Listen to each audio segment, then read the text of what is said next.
Well, hello there, and welcome to CATPICK Fridays. I think I immediately hit the microphone. Well done, me. Welcome to CATPICK Fridays. It is Friday, for you at least. For me, it's actually Thursday. That's how those things work, because I'm not doing this live yet, at least. And right off the bat, I want to say thank you for your response to the CATPICK Fridays going podcast mode. And I've actually seen some listens on the podcast networks, which was great. I think it was up, let me quickly check. I think it was up 200, 300% or something like that, which is honestly not that much. But yeah, 275% increase in listens, which I guess is kind of skewed in the sense that I hadn't published anything in weeks, in months actually. And yeah, the response for the longer version of the CATPICK Fridays has been good. I think people felt it made a lot of sense, and listening back to that podcast, I actually kind of agree. So yeah, thank you so much for your response.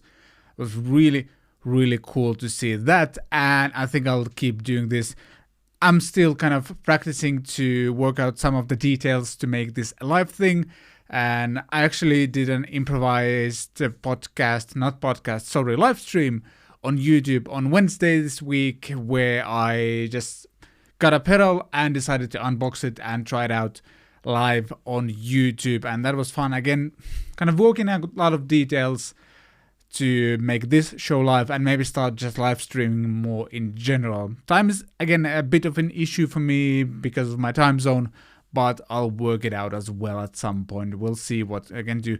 And I'll also try to design both these CATPICK Fridays episodes and the possible upcoming live streams in a way where they're not as time sensitive, in the sense that if you are not able to attend them live, there's no value for you watching them. I'll try to design them in a way where they're still fun and interesting, even if you watch them on Sunday or next week or something like that. And I could see myself doing a bunch of recording sessions, bunch of mixing sessions on those live streams, for example. That would be a lot of fun, sharing everything I know about mixing and recording and stuff like that with you people, and hopefully you'll get something positive out of it. And I've noticed in the past that people tuning in have actually left great comments on their mixing tricks, and I've learned on those streams as well. So yeah, I could see myself doing that in the future as well. What else? Yes, I need to remind you that if you want to hear this CATPICK Studios thing as a podcast, check out all of the podcast platforms out there. Just search for the CATPICK Studios podcast and it's there. And I'm also started to work on the Master the Basics series again. For those who don't know what it is, it's basically a audio/interview series, whatever that means.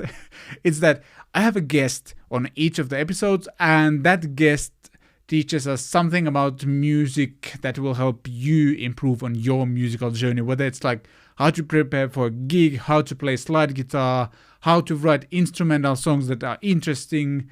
One of the episodes discusses fuzz pedals and stuff like that, and I'm working to get more guests on the show. I think I'll be turning that into slightly more free-form discussion type of thing, so it's not a lecture or anything like that. But yeah, I'm trying to contact a lot of people who are experts in different fields to provide you more episodes for that show as well. So stay tuned for that. Sorry, I'm rambling right now.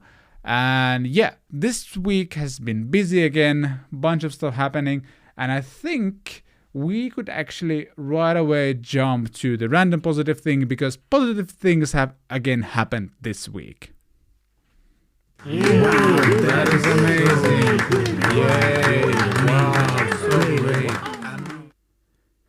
This week's random positive thing is, more progress on the Jazzmaster project. I was at the workshop this week. The timeline for you is a little bit skewed because the previous episode took 2 weeks for me to release since I was there, I think, roughly at least.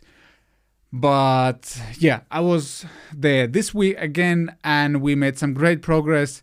But we also launched my custom gas guitar works project. And that video should be up by the time this episode goes live, or I'll release them simultaneously if I don't do it or like if I don't have time to put it together today, basically, which is Thursday. You're watching / listening this on Friday. I think basically I'll try to get that launch video out. There's not much like vlog type of thing happening yet because we just started the project during my trip to the workshop. And what's basically happening is Pekka, the luthier at Gas Guitar Works, is going to build me a custom Gas Guitar Works guitar, which is this kind of offset type of thing. He has his own offset design, which is really cool. It's kind of a slimmed down Jazzmaster, but not really. It's its kind of own thing. What I'm trying to say is like, yeah, it's a really cool looking guitar and I get to choose the specs for it. And actually during the Jazzmaster build time, we kind of got sidetracked by like checking out all of the different tops for those guitars and stuff like that. And or like tops for my upcoming guitar. It was really, really fun. So yeah, check out the build launch video for that and you'll find more info about the guitar. You can actually see a picture of that guitar, like a mock-up of that guitar in that video as well. And I'll take you through some of my like top selecting process, or like he has a collection of crazy looking tops for guitars, and he's like actually like a wood collector, I guess. Like he loves that, like getting exotic woods or getting like 200-year-old table that's made out of mahogany and you can suddenly make like guitar necks out of that. It's cool stuff. So yeah, more info on that on my YouTube channel as well. I think that actually like sums it up pretty well. Like yeah, custom offset guitar in kind of I'm kind of aiming for a thicker tone, maybe like less polished, but it will still be like a bolt-on neck, stuff like that. If you're interested, check out that video. I'll put it in all of the descriptions that are possible to work on different platforms. So yeah, check that out and let's talk about my best gig next.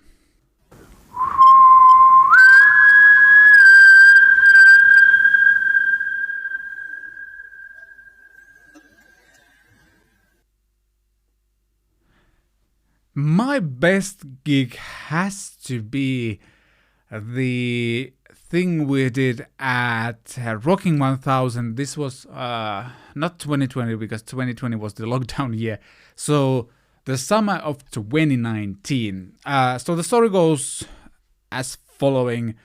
In 2019, Hughes and Ketnep launched this pedal board amp called Black Spirit 200 Floor, I think. A lot of you people are probably familiar with that thing is, or like familiar with the Black Spirit product range. They have a head, a combo, and a floor amp. And I was incredibly fortunate to be one of the people invited to the launch event. We went there in July 2019, and I got to hang out with a bunch of amazing people, make new friends, see old friends. We created some content there and just created promotional videos to like a big launch of the whole thing. And after that event, we actually attended, with the help of Hughes and Ketner, we attended this thing called Rocking 1000. And the basic idea is that a bunch of people come to a place. This, I think, was in Frankfurt in Germany. And we basically attended this concert where we'd play a lot of like rock classics and just covers, basically 20-something songs. And there was 1,000 of us, like roughly 1,000 of us there, which is absolutely insane. Like 400-500 guitar players, like at least 100 bass guitar players, like maybe 100 drummers, singers, keyboard players, stuff like that. Like pure insanity in every single sense. There's some sort of video on my channel. It's not best production value, but you can hear, like, for example, what the rehearsals for that thing sound like when 400 guitar players play like Smelt Like Teen Spirit at the same time. It's quite something, let's put it that way.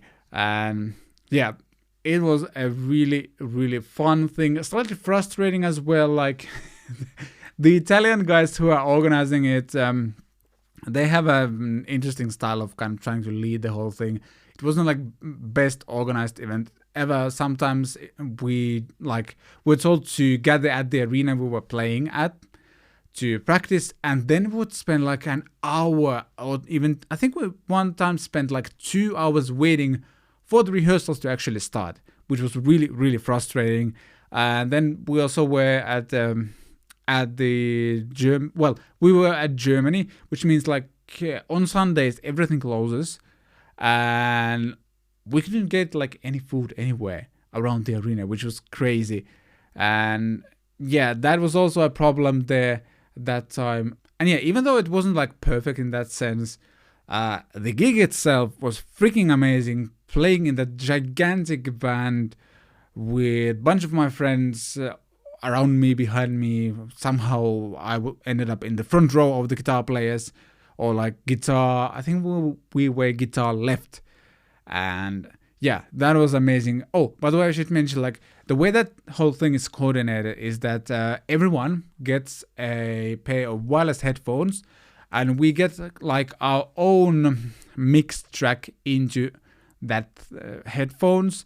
Like, we were guitar left, so not only we would hear like maybe like a click track there, but we would also hear like when we're supposed to come in and when we're supposed to not play, and when the song starts and stuff like that. So like there would be like song start, smells like Teen Spirit, 1, 2, 3, 4, and then we would start, and there would be click playing into our ears.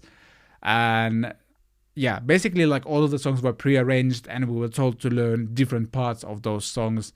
And yeah, that's how it worked. And I mean, based on like some of the video clips I've seen online, and weird enough, they don't post that much online from those gigs, which I kind of don't get, honestly. It just sounded actually like better than you would think. Like 1,000 musicians sounds like a bad idea, but it actually sounded kind of cool. And what's even weirder is that I think we had like 23,000 people watching us there, which is absolutely ridiculous. I don't know if I would personally pay to see that kind of gig, but a lot of people want to see it. And I mean, I guess it's a fun show, like 20-something rock classics, huge band, and yeah. Just the whole experience was such amazing that I consider that my best gig so far, at least, just because it was so much fun hanging out with friends and playing those rock classics in front of a lot of people. And Hughes and Kettner took so great care of us as well. Such great care, something like that in English that my grammar cannot handle right now. But yeah, I think it's easily one of my best gigs, or like my best gig. I just have very warm memories of the gig, even though stuff happened after that event, or like few months after stuff happened. People got fired, and I don't see myself working with that company anymore. Like, most likely they won't be working with me anymore, but that's how it goes sometimes. The event itself was amazing, the gig was amazing, and again, there's a video explaining the whole thing in more detail.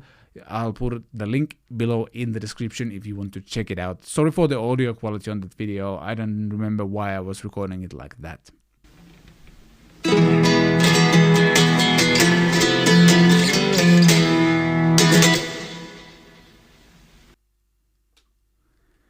Last week we talked about my LTD EC1000, which was my heavy metal guitar with EMG pickups and stuff like that. Like that kind of LP type LP type and style turned into the word stipe. Les Paul type of guitar. And the next guitar I remember getting after that was Chapman ML-1. Yes, I've owned a Chapman guitar. And this was in Rob Chapman's early years, where he kind of built an audience with videos. I think that, well, the videos were good at the time. Let's put it that way. And he decided to do this kind of community designed guitar thing. I remember answering some of his polls, like what type of guitar people want to have, and that's how ML-1 came to be. And I just had to get one. I really wanted to try it out. No way you could try one out here in Finland because there was no like distribution happening at the time. You could just order it from Andertons, I think, and that's it. And I decided to get one. It wasn't like too expensive or anything like that. And I gotta say, I wasn't a huge fan of that guitar. Like the build quality was fine. My guitar at least was incredibly heavy, like super heavy, like heaviest guitar I've probably owned. And I don't remember if I ended up returning it. Probably not, because Anderton's return policy, even when they were still part of EU, UK that is, was bad, like really bad. You would easily pay like 50-60 euros just to ship it back. So compared to something like Thomann, they were not up to the game in that sense. So I think I just sold it on a Finnish musicians forum instead. And I don't remember too much about the guitar. I was just like, hey, this sounds pretty cool. It feels okay to play. The build quality is fine, but if you ever had like a guitar that's just uncomfortably heavy, that's one of those guitars. Maybe like because it's a cheaper guitar and they were still kind of setting out the factories and stuff to like start mass producing the guitars. I think right now they're like producing crazy amount of guitars. That was the first one, and it wasn't that good, honestly. Like it wasn't up to like anything else you could get in that price range, like Squiers or whatever else was available at that time. This has to be like 10 years ago, probably. I don't remember exactly the timeline. No, actually more than 10 years ago. It has to be more than 10 years ago because I was still living in my student, like one room apartment. So has to be over 10 years ago. So imagine how much stuff has changed since then. Chapman guitars has become like a big thing since then. But at that time, it wasn't good. Let's put it that way. Simple as that, really. I don't know why I'm rambling so much about this. Questions and comments. Apples and Oranges asks on the NUX Atlantic delay and reverb review. Does this make any swooshing noise or oscillating, I guess is what he's meaning, noise when in use or not in use more specifically? Every time I buy a budget pedal, it always has some sort of interface noise that I don't want. Hope to hear from you soon. I think this is a great question, and I'm actually going to expand this topic a little bit by mentioning that the first thing I asked this person was what kind of power supply they have, and the response was one spot. And I'm going to go on a little rant about power supplies and how people completely ignore the importance of those. I've had one spot for many years, and while I think it's a fine power supply, I've also noticed that with some pedals, that power supply is the reason why you are getting noises, swooshy things, squeals that are like I'm getting, stuff like that. There's something about that power supply where it's not that well shielded, and it can actually cause the problems in your pedal board or with your pedal, not the pedal itself. Because I had the NUX Atlantic, and it's a good sounding pedal, good sounding reverb and delay, and I don't remember having any like noise issues with it because I was using a proper power supply. And that's the thing, people very often blame the pedal itself first, but I think the reality is that a lot of those pedals, and this can happen with more expensive pedals as well, actually reveal the issues you have with your power signal chain, or like they reveal the issues you have with your powering pedals. So like what are you using to power your pedals? I personally use Chocs DC7 right now. I've used other power supplies as well by other manufacturers. I think I've had actually like what's the company that produces One Stop? True Tone, I think. I've had their ISO brick or something like that. That's a good power supply as well. No issues with that either. But like power supplies are one of those things that are incredibly boring to buy. Like it's, if you have, let's say, 200 euros to spend on your guitar gear, power supply might be the last thing you're thinking of. You might even like think about like new gig bag for your guitar and anything like that before you think about power supplies.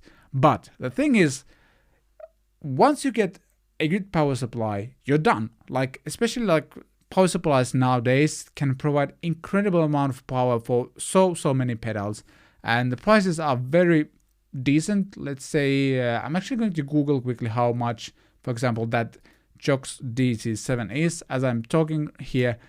And yeah, let's see, Jox DC7, there you go.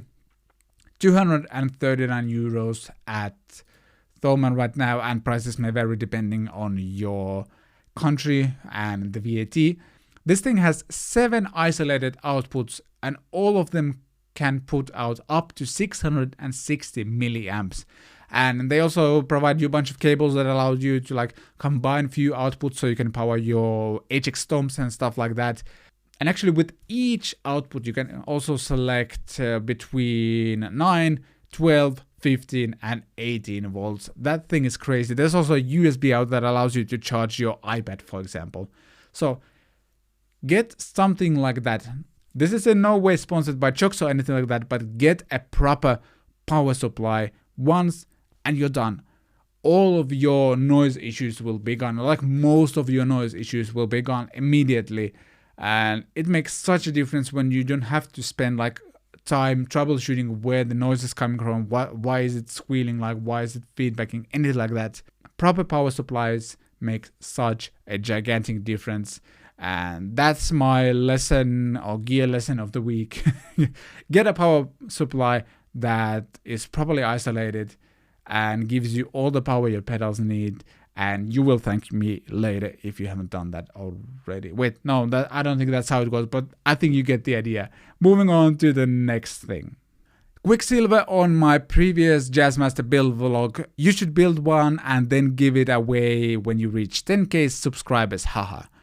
I replied to you already, but I'm going to tell it to others as well. That is actually something that I've been thinking of, not building a custom guitar for someone and do a giveaway, because that's a bit too much work. Like, it's too much work in the sense that it's too time consuming. I don't have time to do that much. But what I've been thinking of is, like, I have a Harley Benton Telecaster over there in my closet. I'm pointing my fingers for the YouTube viewers, you know where my closet is. And what I've been thinking of is taking that telly. I think like the woods on it are actually pretty decent. The frets on it are really soft and stuff like that. But what I'm thinking of is taking that guitar and like going crazy with modifications on it. Actually, I'm thinking of maybe like when, let's say I reach 10k subs and we pick a winner, maybe that winner could actually contact me and we would like design that guitar, like all the modifications with that person. And then I would go to the Gas Guitars workshop. I've talked to Pekka about this already. He was on board right away. We would just pimp that out as well as we possibly could. We'll get like proper hardware, proper pickups. We'll refret it with stainless steel frets. We'll do the finish the winner wants to have, like, could be like just like gloss finish, could be some crazy sunburst, anything like that. We would do that for the winner. And yeah, I love the idea. Thank you so much. It's something that I've been thinking of, and I think this kind of confirms that yes, that's something I want to do. Just need to get the subscriber numbers up. You guys can help me with that by liking this video, other videos, commenting as well. Everything helps, and all the help would be greatly appreciated as well. But yeah, thanks for this comment. I love it. Luis Vasquez on the previous CATPICK Fridays video where I talked about the Fender Acoustasonic launch. In my opinion, everyone launching a video at the same time for the same thing is not that much of a good idea. That moment when I see all my favorite YouTubers talking about the same gear just makes me not to want to watch it, much less get that piece of gear. I watched yours because you didn't do a straight review but posted the question on does it work for X application. which is way more interesting. Besides, there's not that much info on how to apply gear to worship as far as I have seen. Thanks, Louis. We actually discussed this with you in the comments a bit more, and I actually kind of agree. Seeing a flood of those videos in my feed kind of works counterproductively. I kind of don't want to watch any of them. But on the other hand, as we discussed, I have no idea what's the solution for that would be. Like, do you, as a brand, do you prioritize some of the YouTubers? Like, this is the first wave of those videos, this is the second wave of those videos, and the problem with that is like the bigger YouTubers would always get them because they have the subs and they get the views, and that would kind of create a bigger divide between the smaller and bigger YouTubers, I think, and also kind of create an unfair environment in that sense. Again, I completely agree on that. Having like 20 videos in your feed about the same thing feels kind of, I don't know, I don't like it. But I honestly don't know how to do it otherwise. If someone else has any ideas, hit me up with a comment on YouTube, for example, and it's something that I'd love to discuss. Because right now, I feel this is something people do react negatively to. People don't like to see their feed just flooded with the same product. But I don't know how to do it otherwise, right now at least. Something that would be fair for everyone, because I love the fact that Fender wants to support smaller creators like me, for example. That's great. But I also feel like my video kind of drowned underneath everything else that was happening that day. Luckily, the video has been like just chugging along nicely since the release. Like, I'm going to check, has almost 600 views right now. Like, it's getting views every single day. It just like slowly getting more views there all the time, and I think that's good. It also seems to be bringing me some subscribers and stuff like that, so it's doing well. But like, I don't think I benefited from that big wave of release, or like, I'm guessing Jazzmaster Acoustasonic was trending at the time. I don't feel I've benefited from that in any way, but that's the nature of the game, I guess. So yeah, let's discuss what would be the solution for this. Right now, I have no idea. Watch it video. It's not like you have anything else to do. This week's weekend watch recommendation is Adam Neely and Ben Levin doing a 24-hour thing. Well, that was a bad description. Adam Neely and Ben Levin, two big YouTubers, music YouTubers out there, are doing a full album over 24 hours, and that thing is so much fun to watch. The guys are obviously incredibly talented, but they're also inviting a bunch of friends to write the album with them, and they're doing that for charity. And yeah, such an inspiring and fun video to watch. The 40 minutes or whatever that video length is just flies by so fast. Super fun stuff, and just super inspiring as well. It's something that I could see myself doing as well at some point. Like, it would be fun to do like an album, or maybe just even one song in one sitting, and I don't think I'm able to do 24 hours right now with my family situation, but you know, it will be so much fun. Like, doing one song in one sitting, or like in one day, would be fun already. I think it requires quite a lot of organizing, and I noticed those guys had like invited a bunch of friends to do different things, and like everybody has like a good recording setup where they have everything ready. That's the key to make that happening. Like, everybody has all the instruments and everything like ready to go, and when, for example, they were sending tracks for a drummer, he had everything set up and he would just like play right away, and that's how you can make that work. Otherwise, I don't think it's possible. I might be getting electronic drums here in my studio, so that would actually help. Then I could record guitars, vocals, and drums here, and well, bass as well. Bass is the guitar, I guess. So, and keyboards obviously as well. So that would actually be possible. Like, we could do like challenges, like let's write and record the whole song in 2 hours or something like that. That could be fun. Like, that video inspired me to think about things like that and projects like this. And yeah, highly recommend it. A really, really fun watch. And that wraps up CATPICK Fridays episode number 8. Thank you so much for watching/listening.